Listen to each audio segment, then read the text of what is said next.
Jadi di Mekah, alhamdulillah Bapak Ibu ya, di Mekah udah ada pakai masker lagi. Mau di bandara, mau di mall, mau di bank, di mana pun, semua polisi, TNI, mohon maaf, nggak ada pakai masker.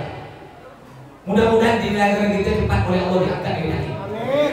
Cuma saya kemarin ketemu dengan kawan saya tim COVID, katanya di tempat kita ini beranak akik. Beranak.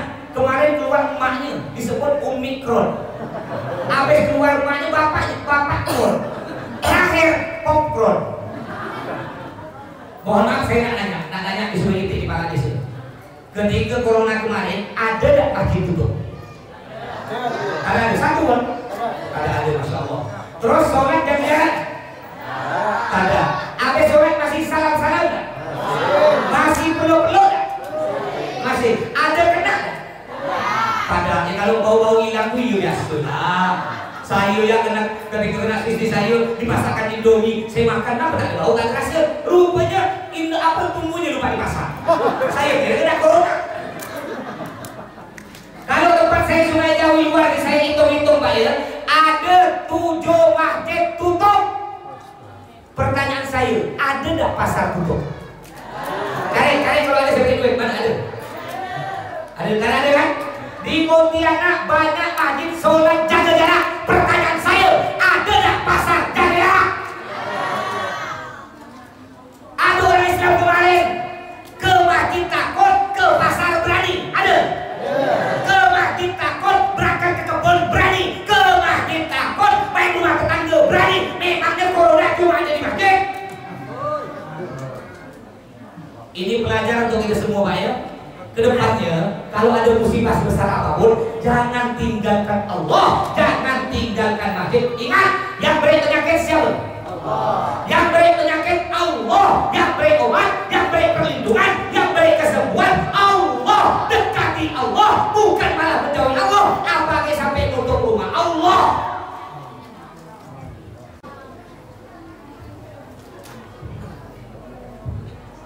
Assalamualaikum warahmatullahi wabarakatuh.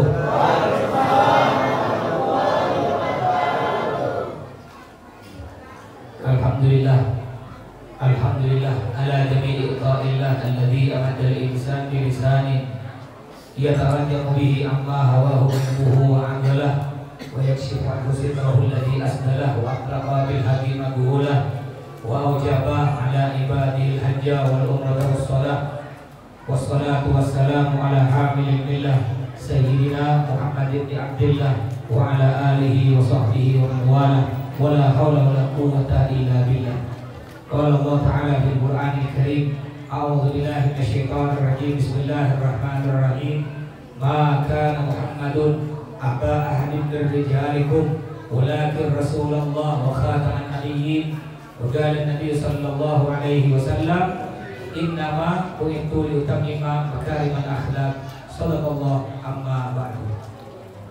Al-mukarram wal-muhtaram yang saya hormati para alim ulama, para sesepuh, para ustaz, para tokoh-tokoh masyarakat, bapak-bapak haji, ibu-ibu hajah, khususnya terhormat Al-Ustaz Muhammad Fuad, juga para ustaz-ustaz yang lain yang tidak bisa sebutkan namanya satu persatu, tapi tidak mengurangi rasa hormat saya kepada antum-antum sekalian.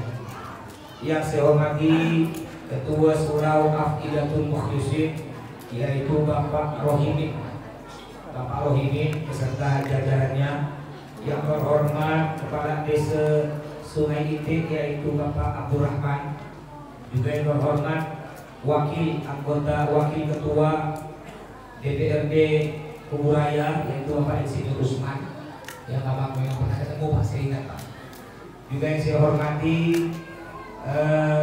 Bapak TNI, alhamdulillah Bapak Keamanan, juga Ketua RT, Ketua RW, para undangan hadirin hadirat yang semoga kita hadir di sini dan yang mendengarkan ceramah ini selalu mendapatkan berkah dan rahmat dari Allah Subhanahu wa taala. Pertama-tama mari kita panjatkan puja puji syukur kita kehadiran Allah yang telah melimpahkan rahmat, nikmat, taufik, hidayah dan inayahnya kepada kita. Juga tidak kalah pentingnya Allah telah memberikan umur yang panjang dan alhamdulillah sampai pada malam hari ini kita masih bisa hidup di dunia ini dalam keadaan Islam dan iman. Semoga Allah selalu lancar umur kita semua untuk digunakan beribadah kepadanya. Amin ya rabbal alamin. Salawat serta salam kita haturkan kepada junjungan kita Nabi besar Muhammad sallallahu alaihi wasallam. Hadirin hadirat rahimakumullah, Bapak Ibu, kalau mungkin nanti saya ceramah ada yang nggak tidur, nggak apa-apa. Sila tidur ya, yang penting jangan ngorok, jangan beliau. Baik, kita berkumpul di surau Afidatul Mukhlisin ini dalam rangka acara Maulid Nabi. Apa itu Maulid Nabi? Maulid itu bahasa Arab. Maulid artinya ulang tahun. Jadi ulang tahun khusus Nabi Muhammad, bahasa Arabnya Maulid. Selain Nabi, ulang tahun bahasa Arabnya bukan Maulid tapi milad. Contoh, milad Kota Pontianak yang ke-251, milad negara Indonesia yang ke-75, milad anak kita yang ke-10. Jadi selain Nabi Muhammad, bahasa Arabnya ulang tahun apa? Milad. Milad. Kalau khusus Nabi Muhammad, ulang tahun bahasa Arabnya apa? Maulid. Jadi Maulid Nabi artinya ulang tahun Nabi. Ulang tahun anak kita di terakhir ada? Ada yang kira-kira ulang tahun anak kan? Saya tanya, bu, ulang tahun anak cukup tak 500.000? Mana cukup untuk ulang tahun balon ya tak cukup? 1 juta cukup tak? Mana cukup nasi kuning lagi? Paling sedikit acara ulang tahun anak kita paling sedikit 3 juta. Betul bu? Bayangkan untuk acara ulang tahun anak kita berani mengeluarkan 3 juta, tapi untuk ulang tahun Nabi Muhammad nak mengeluarkan 50.000 masih mikir-mikir. Mohon maaf, sepanjang kedua, ini acara Maulid Nabi di sini ada minta sumbangan kan? Ada. Paling banyak berapa? Sebut. Paling banyak berapa? 100, 200. Oh 1 juta ada. Itu pun cerita seminggu tak habis. Masih kalah kan? Untuk Nabi Muhammad paling banyak 1 juta. Coba tuh orang tahu mana? 3 juta. Makanya Bapak Ibu jangan hitung-hitungan untuk Nabi Muhammad. Nggak ada cerita. Orang yang nyumbang 10 juta cara Maulid Nabi, besok nyumbang ke 2 rumah kan ada. Pasti oleh Allah diganti. Oh nak sekarang nih, nak cari orang kaya duit belum bu. Yang paling payah nih cari orang kaya hati, itu yang paling payah. Mohon maaf, sekarang ini banyak orang tambah kaya, bukan tambah dermawan, bukan tambah baik. Banyak orang sekarang tambah kaya, tambah masih. Betul, Bang, masih sih. Itu penyakit orang, apa banyak orang masih jatuh miskin, itu penyakitnya. Orang masih jatuh miskin, orang pelit banyak penyakit. Kata datuk kita zaman dulu ya, tanda orang masing tengkuknya masuk ke dalam. Aku pegang. Ini betul.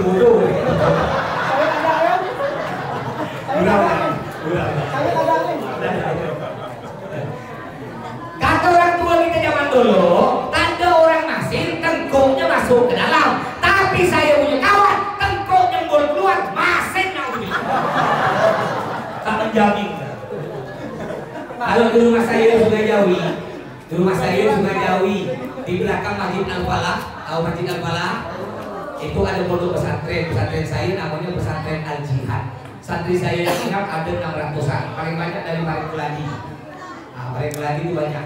Kakak saya punya pesantren tak jauh dari sini di Paring Gaduh, Paring Kerakah. Paring Kerakah di pesantren itu Ustaz Zain, itu kakak saya nomor 2. Ada kakak saya nomor 1 Ustaz Khairi. Pondok pesantrennya di Siantan. Alhamdulillah saya punya pesantren, saya megang pesantren pusat, cabangnya ada 4. Alhamdulillah Bapak Ibu, santri saya 600, yang yatim 77 orang. Mungkin ada yang di sini HP motor tak dipakai atau duit tak dipakai, kirim, saya terima. Itu di tempat saya Sungai Jawi, kalau ada Pak Haji Masih dipanggil Pak Haji 1000. Tempat saya, kenapa dipanggil Pak Haji 1000 ya? Ada maulid Nabi panitia minta sumbangan bre 1.000. Acara Isra Mi'raj nyumbang 1.000. Setiap hari Jumat ada khotbah masjid masuk 1.000. Akhirnya orang manggil dia Pak Haji. Mudah-mudahan di sini tak ada. Ada akhir tempat saya di Sungai Jawa itu kalau ada Pak Haji Masif dipanggil Pak Haji Estrajos. Tahu nggak gambar Estrajos? Apa nih? Genggam tak lepas-lepas. Udah nyumbang 1.000 tak tahu malu. Nyumbang 1.000 banyak amat minta pada Allah berdoa tak tahu malu. Saya nyumbang 1.000. Ya Allah, jadikan saya orang paling kaya seluruh ini. Ya Allah, tahun depan saya naik haji ke Mekah.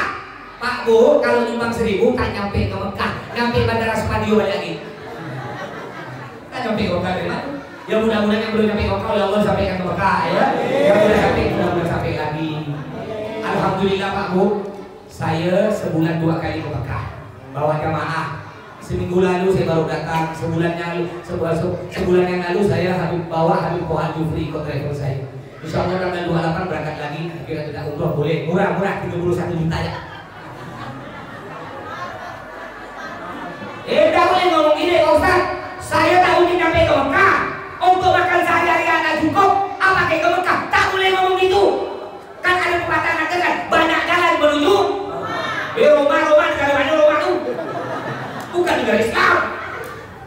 Makanya Pak Bu biasakan nyebarkan syiar Islam. Hari ini ada minggu Islam. Ahad.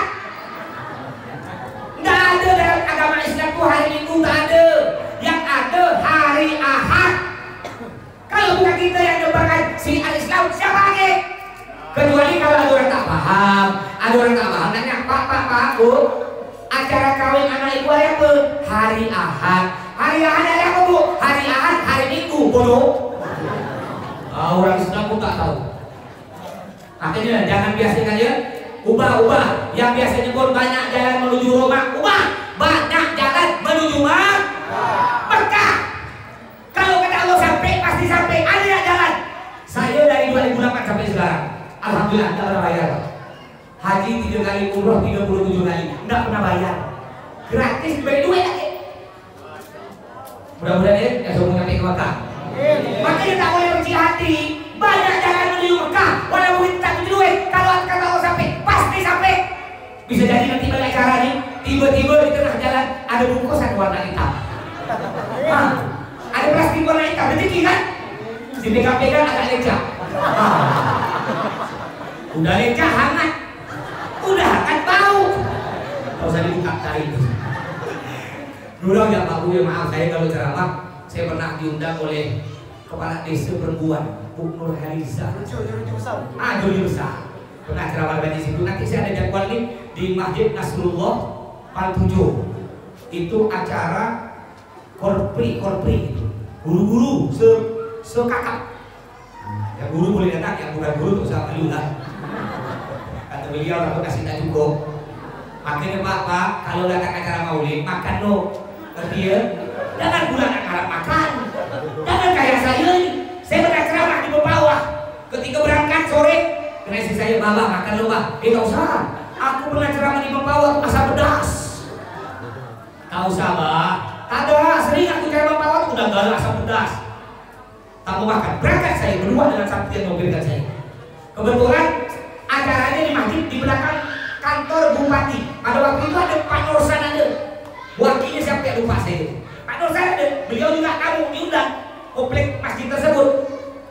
Pertama saya duduk keluar kue 2 butir. Saya lapar, saya makan tuh 2 hadis. Sampai saya noleh ke kue Pak Nursan. Hampir saya makan. Selesai saya ceramah, duduk, tak ada lagi keluar. Dalam hati saya mungkin dipersilahkan, biasanya Ustaz silakan ke rumah sebelah. Kadang-kadang kan gitu kan, nggak tahu di sini ada nanti. Ada rumah sebelah. Tak ada, aduh makan. Saya belum makan ini.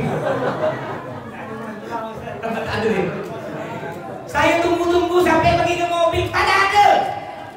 Akhirnya saya balik singgah di pasar Mempawah. Saya makan nasi lamongan bayar seorang. Nyampe di rumah jam 12 malam. Saya cerita ke istri saya, nyaman kau, udah bilang mau makan lo. Makanya Pak Bu, kalau ada acara maulid makan lo. Jangan ngarap makan. Bukan apa kan nanti aku tenang ya. Nanti aku dapat lauk ayam Bang. Lauk ayam sekali kau tak dibuka, telur dibilang Pak.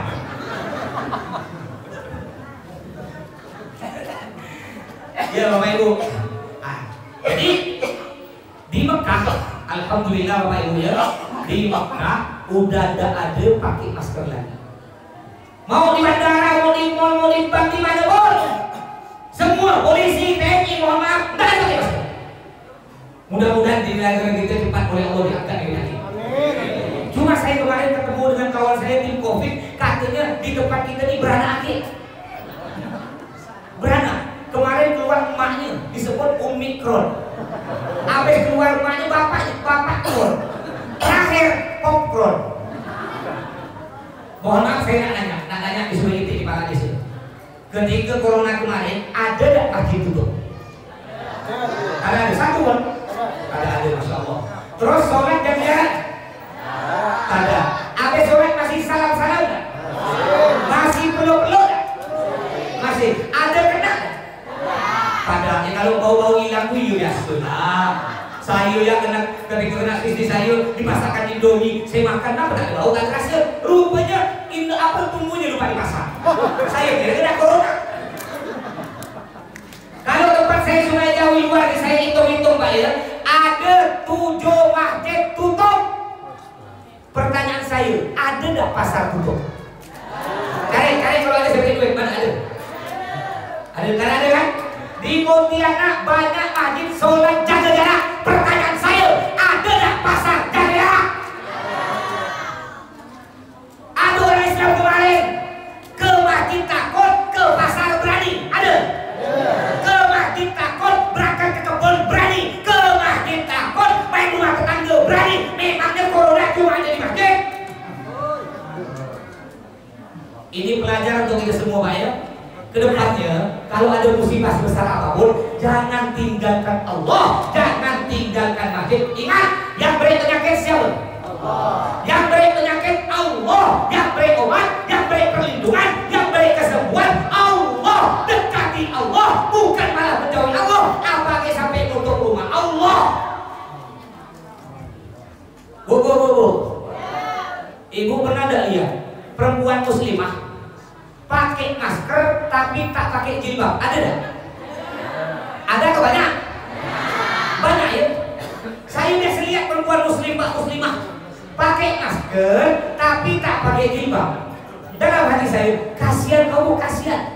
Perintah dokter pakai masker kau ikut, tapi perintah Allah tutup aurat pakai jilbab tanda kau ikut. Iya, kau selamat dari corona, tapi kau tak selamat dari neraka. Betul Bu? Ini penyakit Allah yang beri semua. Kadang-kadang ada istri Pak perempuan Ibu takut lebih corona. Ketika hidup dengan suami nak peluk dia, jangan dekat-dekat Bang, 3 meter. Diukur 3 meter, sakit hati suami. Besok pagi-pagi bapak balas. Pagi-pagi bapak hitung duit. Ketika bapak hitung duit, ibu dekat-dekat. Apa kata suami? Jangan dekat-dekat, 3 meter. Sedang apa istri kita Pak ngelihat duit pada view. Makanya Bu. Jadilah istri yang pintar cari duit Bu ya. Betul Bu. Jadilah istri yang pintar cari duit. Di mana saja suami ibu nabungkan duit, ibu tahu. Ketika ibu dapat duit suami, ibu nanya, Bang, ini duit apa? Itu duit sial. Kenapa mulai duit sial Bang? Iya lah, udah ketabungkan masih ketahuan kau sial. Itulah istri yang pintar cari duit. Jadi jangan pelit-pelit untuk Nabi Muhammad. Ada orang Islam begitu Pak, nyumbang 12.000 tiap hari Jumat masuk masjid. Udah ke masjid datang belakangan, balik duluan, bawa sendal orang, nyumbang 1.000. Apa saya marah-marah? Karena sendal saya ceramah 2 kali hilang. Udah hilang lagi. Jaga. Saya pertama ceramah di Bogor. Pada waktu itu Pak Adi yang undang. Tahu Pak Adi? Kepala desa Bogor kecil. Beliau tuh udah kayak saudara saya. Dari sebelum jadi Pak Desa sampai sekarang, ya sering undang Bogor. Nah, Padi. Yang bapaknya yang biasa di Bapak tuh Masya Allah. Saya bilang biasa di rumah beliau. Jadi pada waktu itu saya ceramah pakai sendal agak cantik, merek Nickerman. Diberi hadiah oleh santri saya, harga 300.000. Balik ceramah, sendal hilang. Oh tak apa lah, maklum sendal mahal. Dapat berapa hari saya diundang lagi ceramah oleh Habib Iskandar Al-Gadri, ketua FPI. Yang hadir ramai 2.000. Sebelum saya ceramah, saya beli sendal di pasar tengah.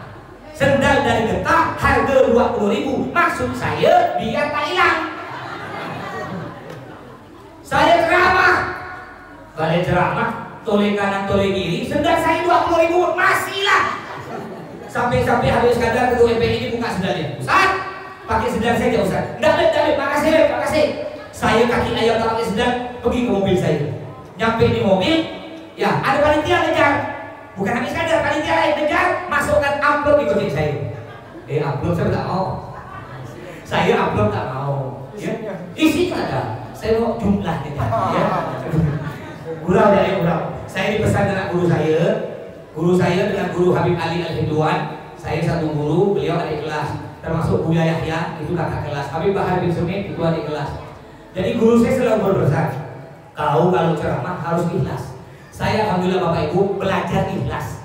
Diberi amplop alhamdulillah. Enggak diberi inna. Asal lagi gurau ya Bapak Ibu. Akhirnya ketika saya naik mobil, pada waktu itu yang nyopirkan saya kawan saya satu penduduk di Darwah, mau ikut saya.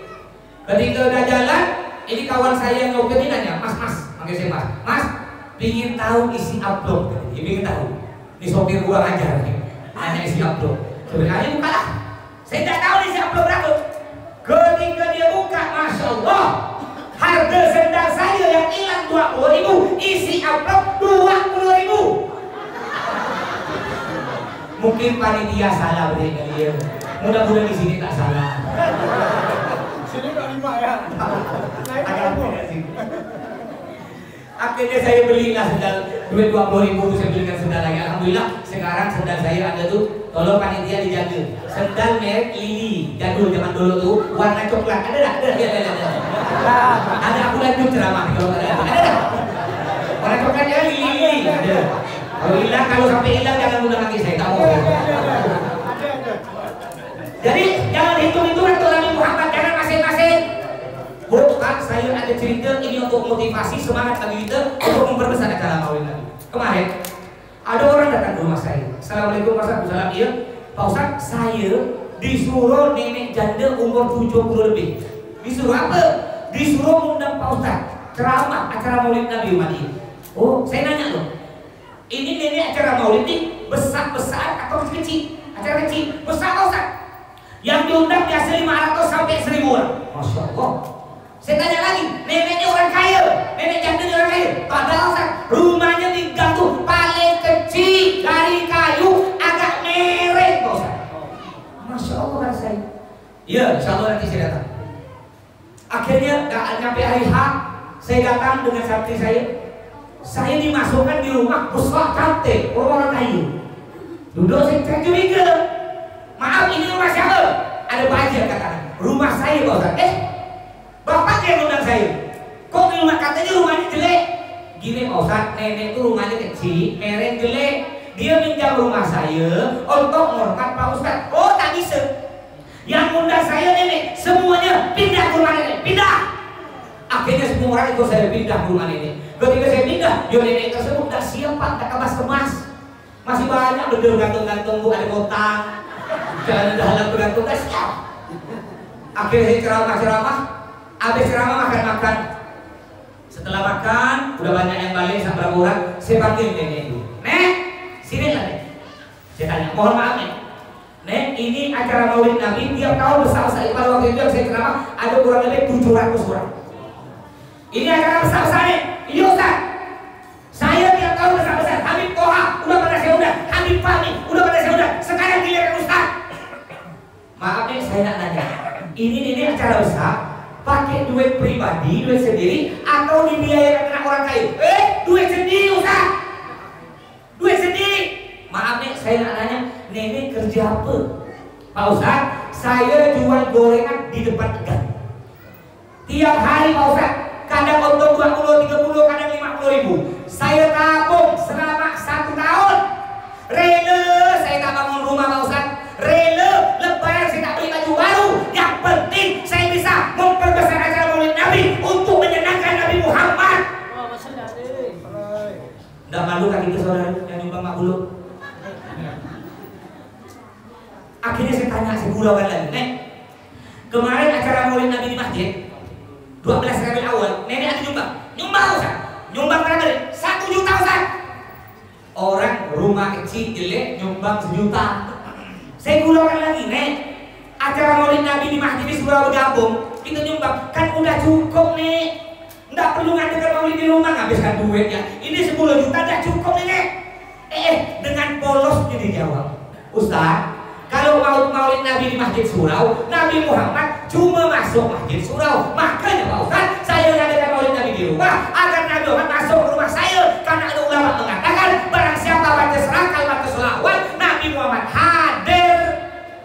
Kenapa kita tidak bisa melihat? Mata luar kita bisa melihat, tapi mata hati kita buta, ketutup karena banyaknya dosa-dosa yang kita lakukan hingga kita tidak bisa melihat datangnya Nabi Muhammad Sallallahu Alaihi Wasallam.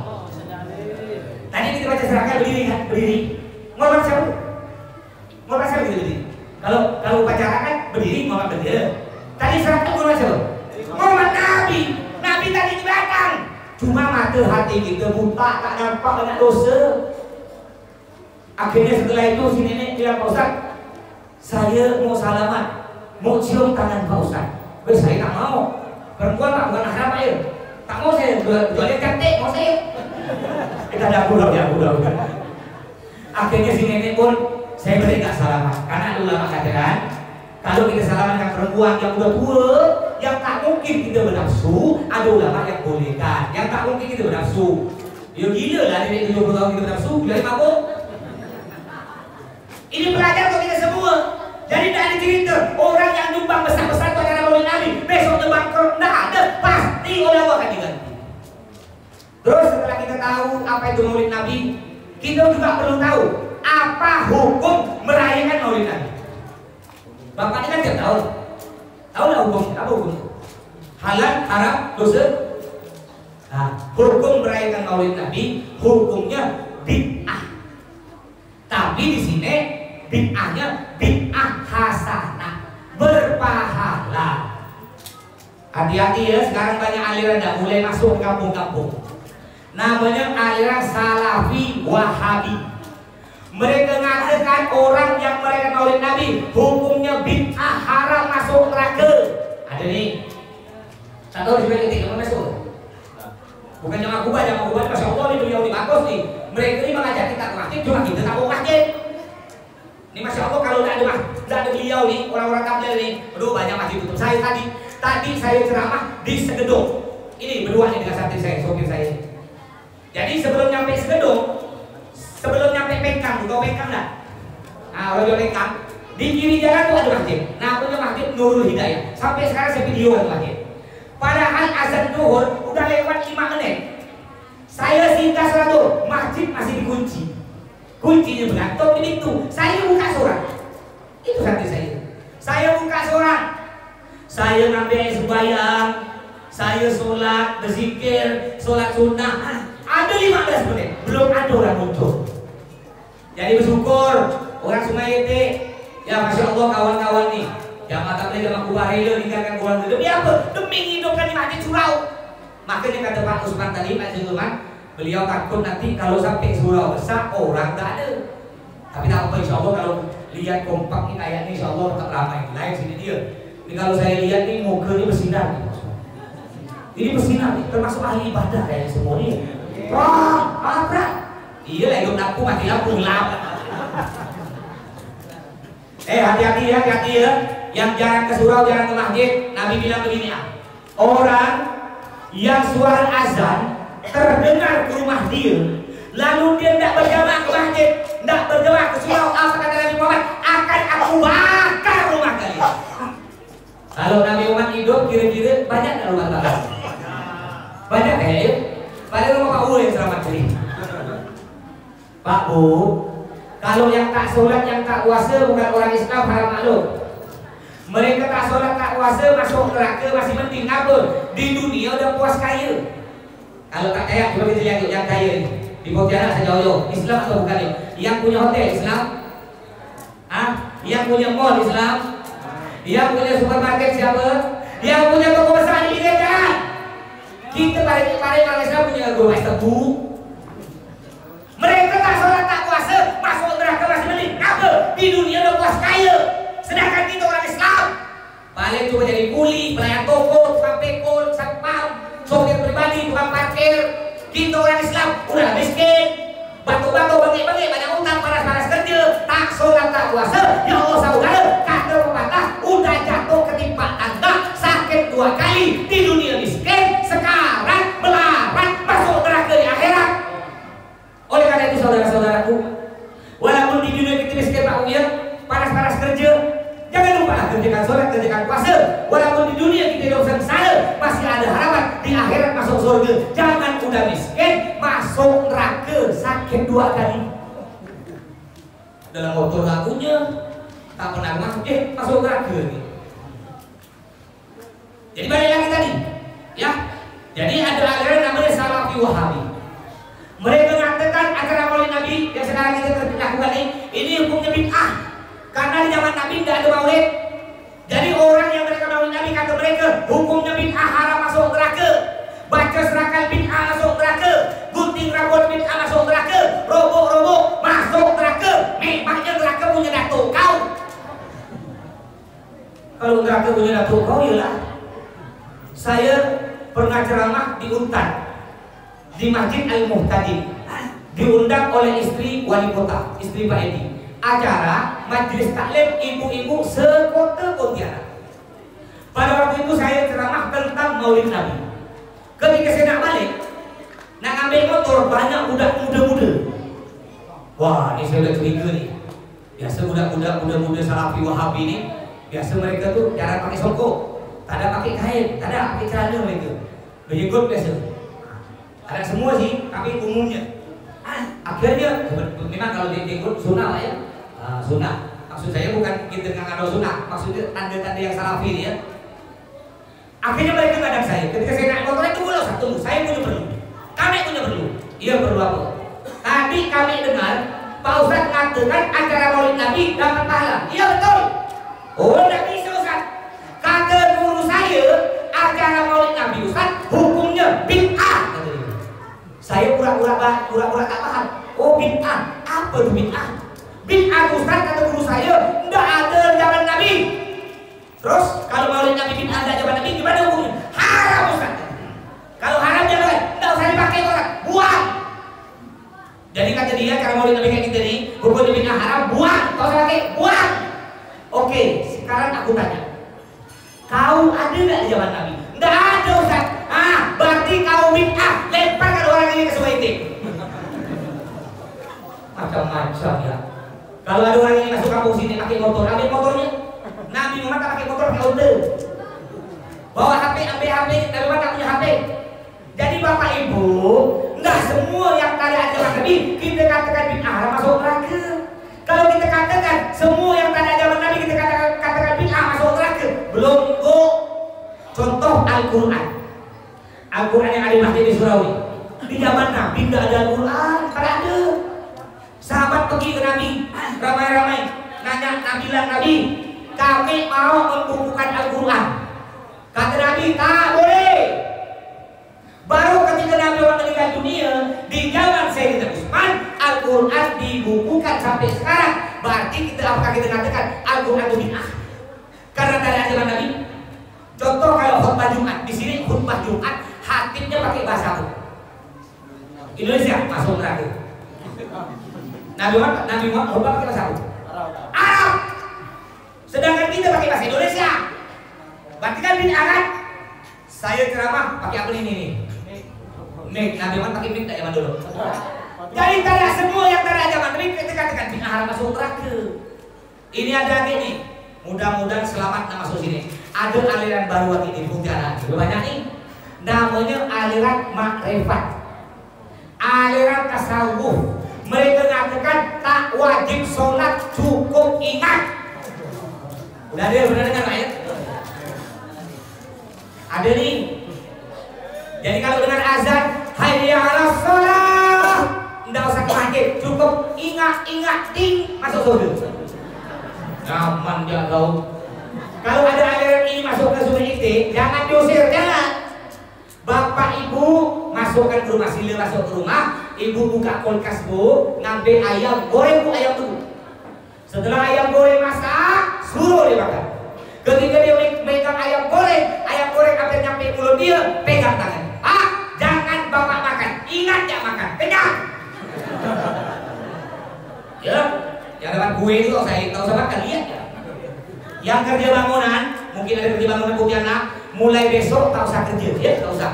Berdiri di depan pintu rumah, megang sendok semen, ingat, insya Allah dipecat.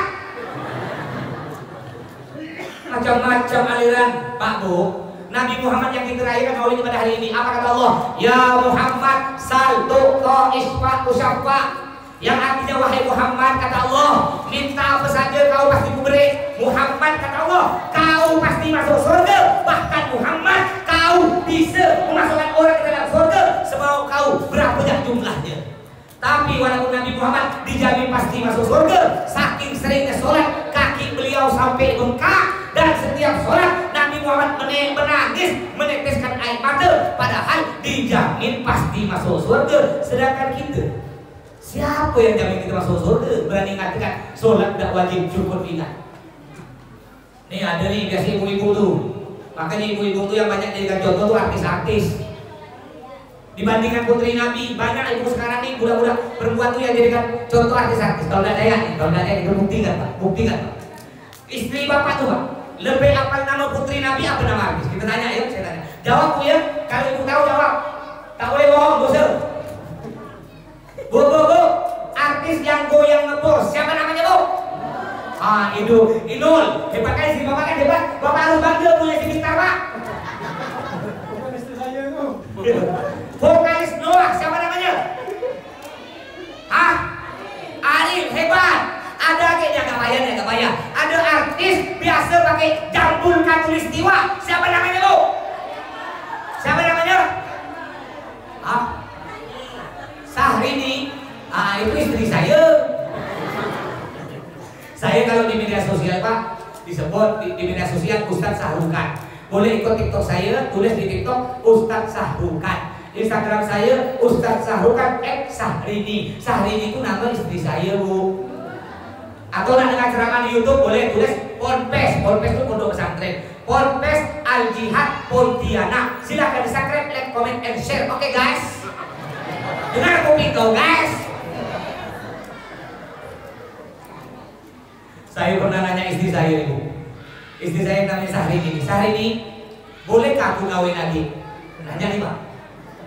Ketika saya nanya Syahrini, bolehkah aku kawin lagi? Dia tidak jawab Bu, tangan begini. Ngeri Bu.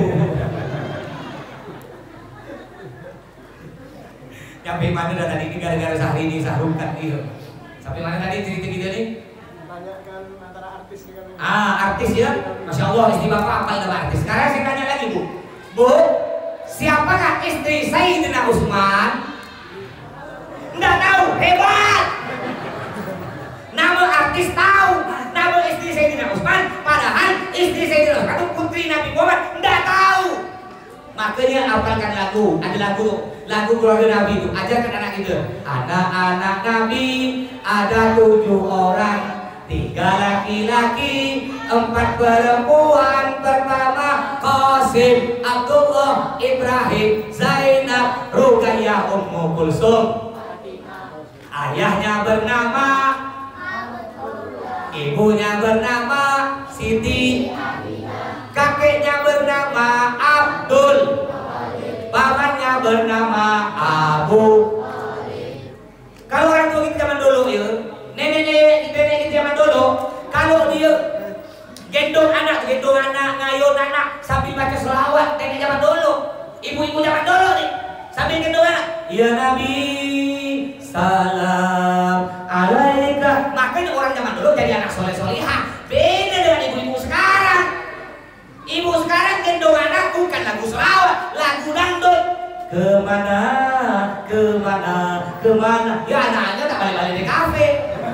salah lagu.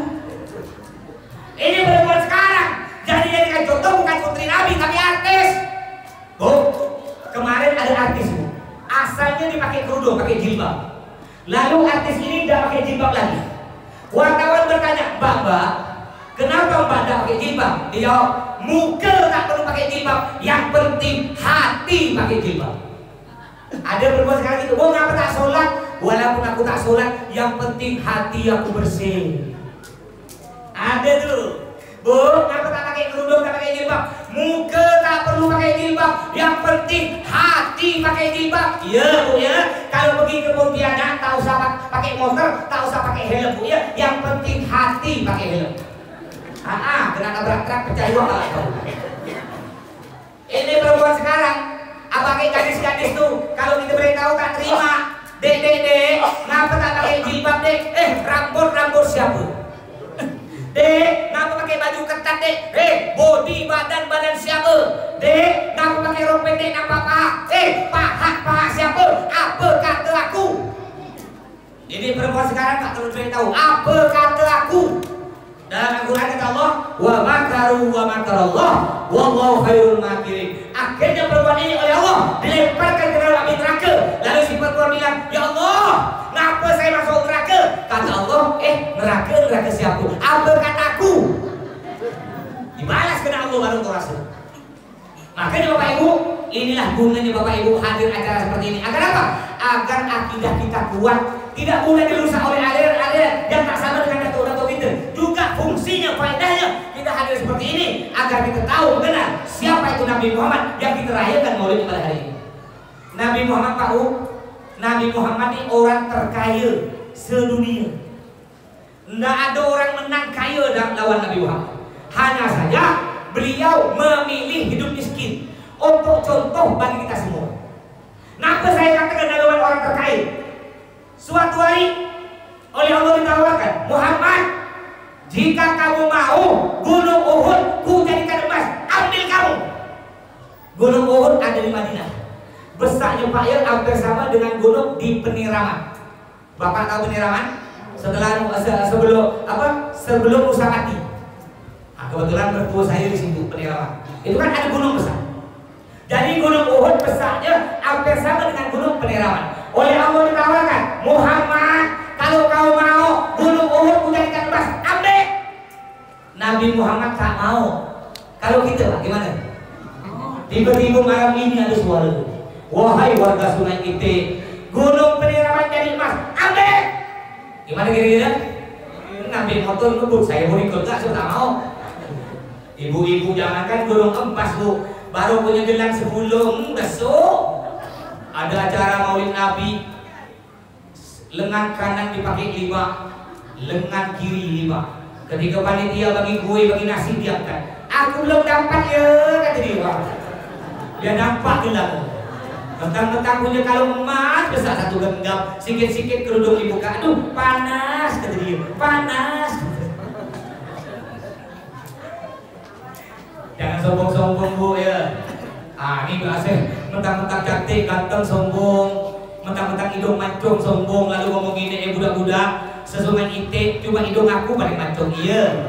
Di Sungai Ite, hidung kau paling mancung, nyampe di Arab paling kecil. Dulu saya pernah mundur di Arab Pak, di Yaman, dengan Bu Yaya yang kakak kelas. Sebelum saya mundur ke Arab, saya merasa hidup saya ini paling mancung sebutnya. Ketika pesawat terbang mendarat ke negara Yaman Arab, buka pintu pesawat, ngelihat hidung orang Arab, astagfirullah, separuh pun hidung saya tak nyampe. Saya pikir-pikir, ngapa orang Arab hidung mancung-mancung? Lama-lama saya mikir, akhirnya saya tahu jawabannya. Jadi bapak-bapak kalau punya hidung kecil atau anak hidung tak mancung, ikut orang Arab. Ngapa orang Arab hidung mancung-mancung? Karena orang Arab kalau nangis ditarik, mancung. Kalau kita nangis bukan ditarik, ditekan, mancung ke dalam. Jadi oleh Allah ditawarkan Nabi Muhammad, kalau kau mau gunung Uhud ku jadikan emas, ambil. Nabi Muhammad tak mau Pak. Beliau malah mengangkat doa, mengangkat tangan berdoa, Allahumma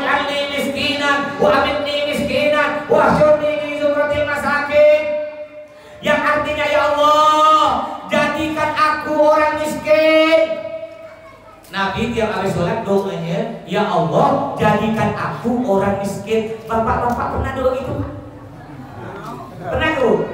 Doa gini, ya Allah jadikan saya orang paling miskin sesungai itu. Ada tak? Ada saya apa? Saya doa bapak ibu apa lah saya? Tahu saya tak? Apa doa? Ya Allah jadikan saya bos getah, bos kelapa, orang paling kaya seluruh itu ya Allah. Itu doa kita. Tak apa? Itu doa bagus. Tapi ingat, kalau sudah kaya, jangan lupa masjid, surau dan musola. Kalau sudah kaya, jangan lupa anak yatim, orang fakir miskin dan janda-janda tua. Terus doa yang kedua apa kata Nabi? Wa hamidni miskinan.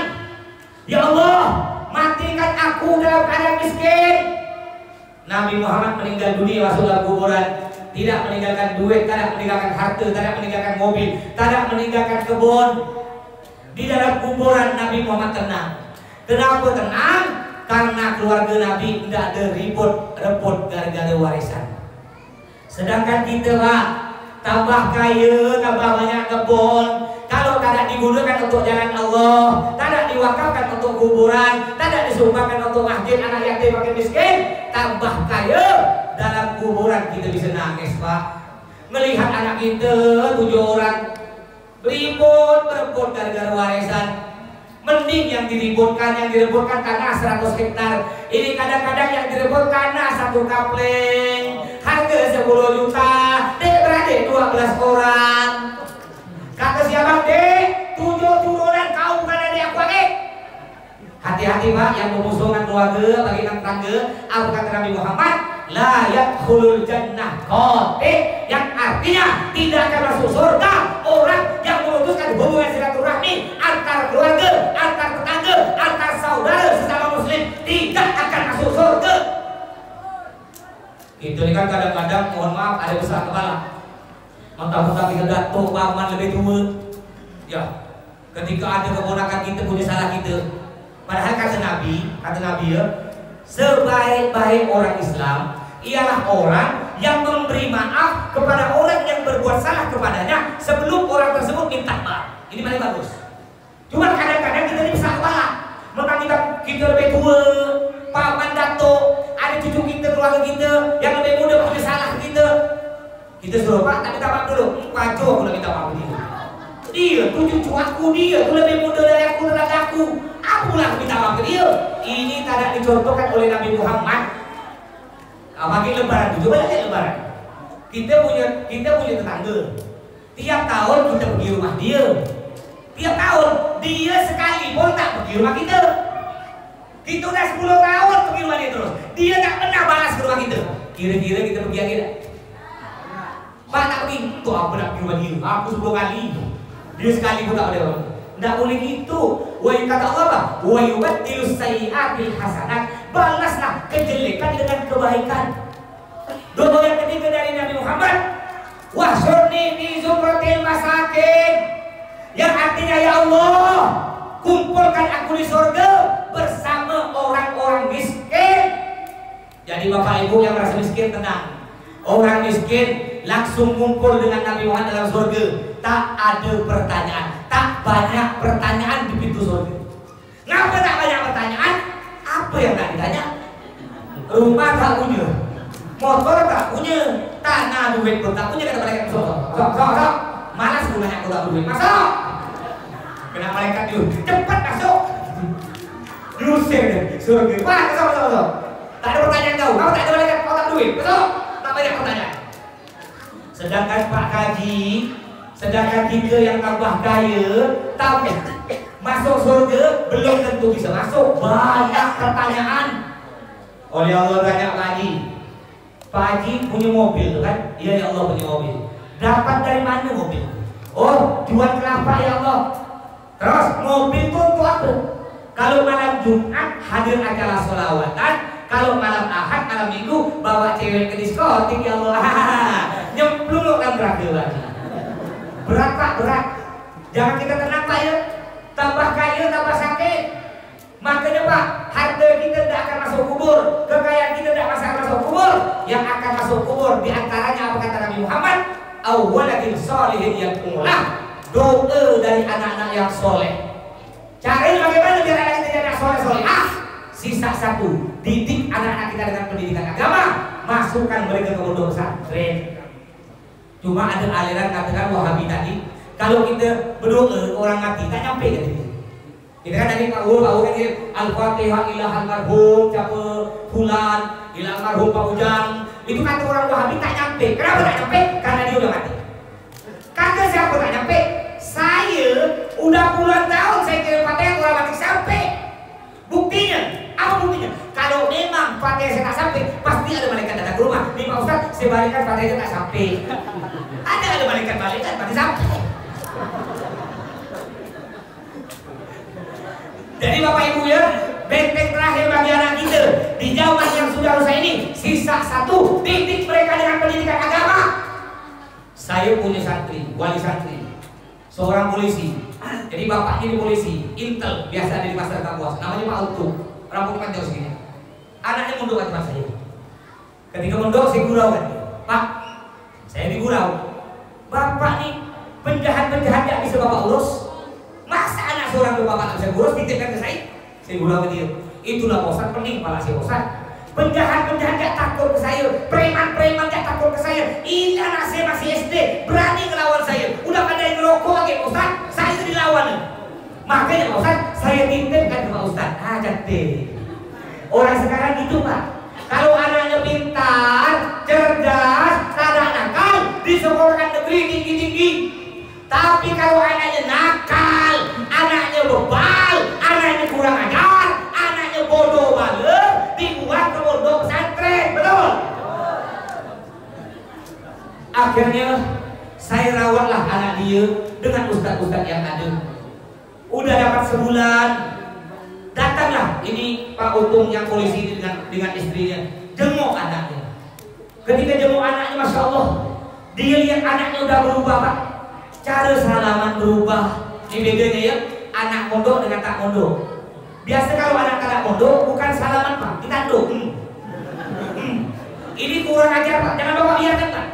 Itu kelihatannya sepele, kurang ajar tuh Pak. Bukan apa, takut Bapak main kampung orang bawa anak Bapak, dia salah begini, kata orang apa? Ini orang tua tak mengajarkan akhlak. Salaman yang betul tuh Pak Bu ya, ke orang tua atau orang tua, cium pakai hidung naik mulut. Nikmati apa kita orang tua kita, nikmati walaupun mau belakang tak apa. Ingat ya, kita tak mungkin ada di dunia, kita tak mungkin sukses seperti sekarang tanpa jasa dari kedua orang tua kita. Cium pakai hidung.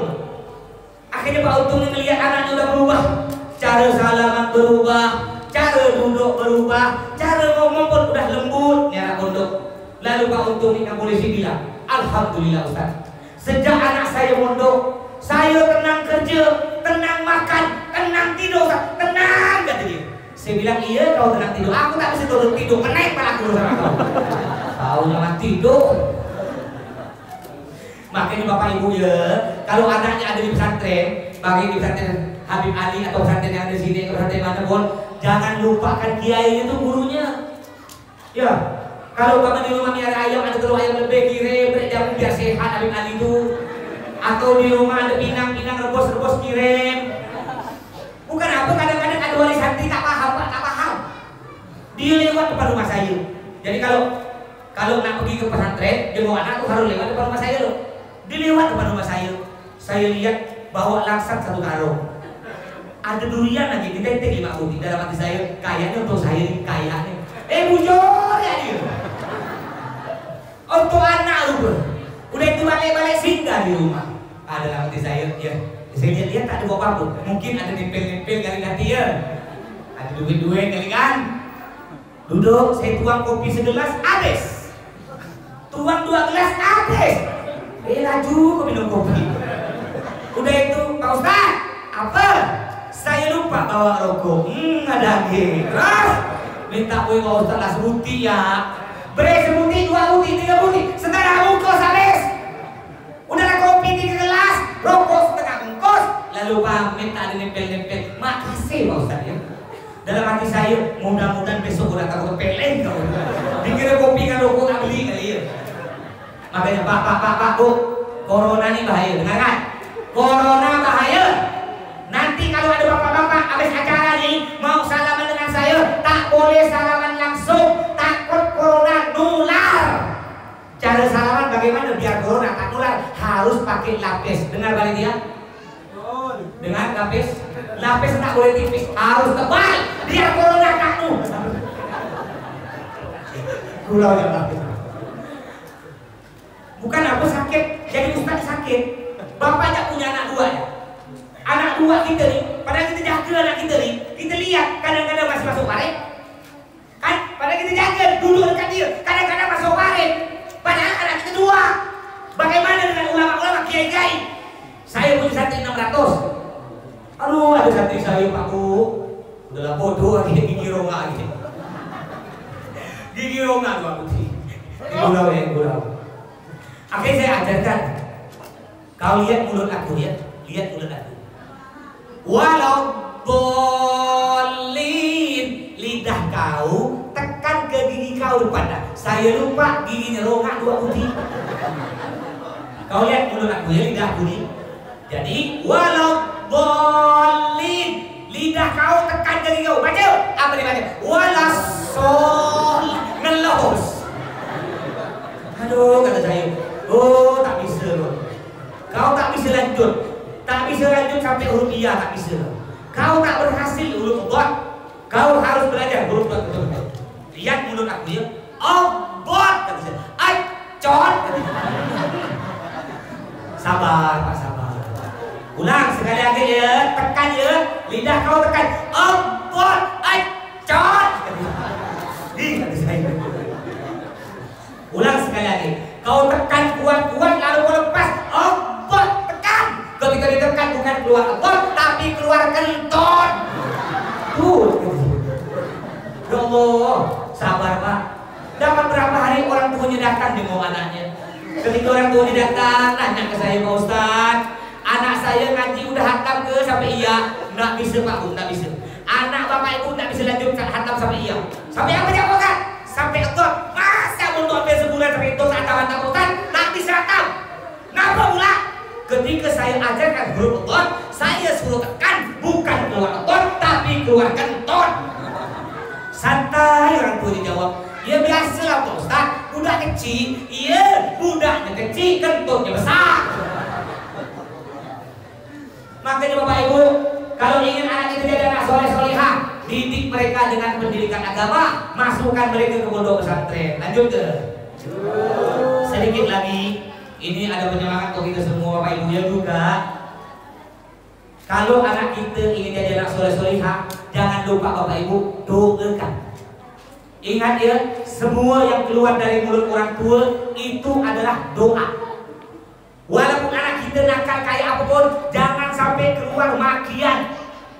Saya pernah dengar di depan saya ada orang tua ketika dengar anaknya ngelawan, anaknya nakal, dia bilang anjing kau. Aduh, hati-hati ya, budak sekarang pintar. Ketika kita bilang anjing kau, dia jawab, kau bapaknya anjing, kau maknya, aku anak anjing. Dia jawab. Ayo kita buat grup WA, keluar gak anjing. Jangan keluar dari mulut kita kata-kata yang kasar.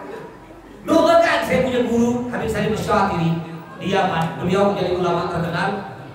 Beliau ini masih kecilnya. Walaupun beliau berada rambut kecil, biasalah orang kecil, loncat-loncat apa. Tapi kalau beliau nakal, kena banyak pun. Ketika melihat beliau, ya Allah, nakal ini, jadikan anak saya wali. Besoknya jadikan anak saya ulama.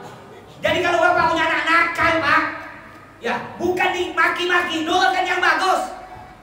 Saya ini Pak ya nakal, masih kecil nakal. Saya pernah nyuri anak ayam tetangga loh ikut. Jangan ikut kecil. Bukan ayam besar, ada anak ayam kecil dulu, masih SD. Saya ikat kakinya, saya lemparkan jadikan burung. Akhirnya suatu hari saya curi anak ayam tetangga loh ikut. Tetangga saya lapor ke mak saya, Ustazah, anak Ustazah curi anak ayam saya 2 ekor. Oh iya Bu, makasih Bu, nanti saya hukum anak saya. Pada waktu itu saya masih sekolah. Ketika saya balik sekolah, saya belum tahu bahwa mak saya mendapat berita, saya tak tahu. Seperti biasa saya datang, mak saya tidak ada marah, tidak ada ngomel, tidak ada nanya kau curi ayam, tak ada. Seperti biasa, saya cium tangan mak saya bolak-balik, saya cium kaki mak saya. Dari kecil sampai sekarang saya cium kaki mak saya, bapak saya, dan anak-anak saya semuanya tiap hari cium tangan, cium kaki saya dan istri saya. Ajarkan Pak. Karena anak kalau cuma cium tangan masih banyak anak berani melawan orang tua. Tapi kalau anak udah nyium kaki, insya Allah dia tidak akan berani melawan orang tua. Kenapa? Karena muka yang hina, muka yang mulia dihinakan dengan mencium kaki kedua orang tua. Udah cium tangan kaki, lalu seperti biasa mak saya meluk saya Pak Boy. Meluk, saya dicium sini saya ini, boleh ikut dia? Ubun-ubun saya dicium sini. Dicium sambil baca doa. Apa doa mak saya? Rabbi habli minas sholihin. Kalau bapak ibu udah hafal bahasa Arabnya, boleh pakai bahasa Melayu boleh. Apa doanya? Ya Allah, jadikan anak saya anak yang soleh. Ketika mak saya baca doa, saya menangis, meneteskan air mata. Kenapa saya nangis? Mak saya baca doa, tangannya jubek paha saya sakit. Makanya Pak Bu kalau punya anak nakal, cubek bacakan selawatnya. Allahumma shalli ala sayyidina Muhammad gitu ya. Baiklah, mudah-mudahan anak-anak kita semua jadi anak soleh solehah. Mudah-mudahan kita meninggal dalam keadaan husnul khatimah. Mudah-mudahan kita masuk surga bersama baginda Nabi Muhammad sallallahu alaihi wasallam. Amin ya rabbal alamin. Mungkin sampai di sini kurang lebihnya mohon maaf. Usikum wa nafsi bi taqwallah. Wassalamualaikum warahmatullahi wabarakatuh.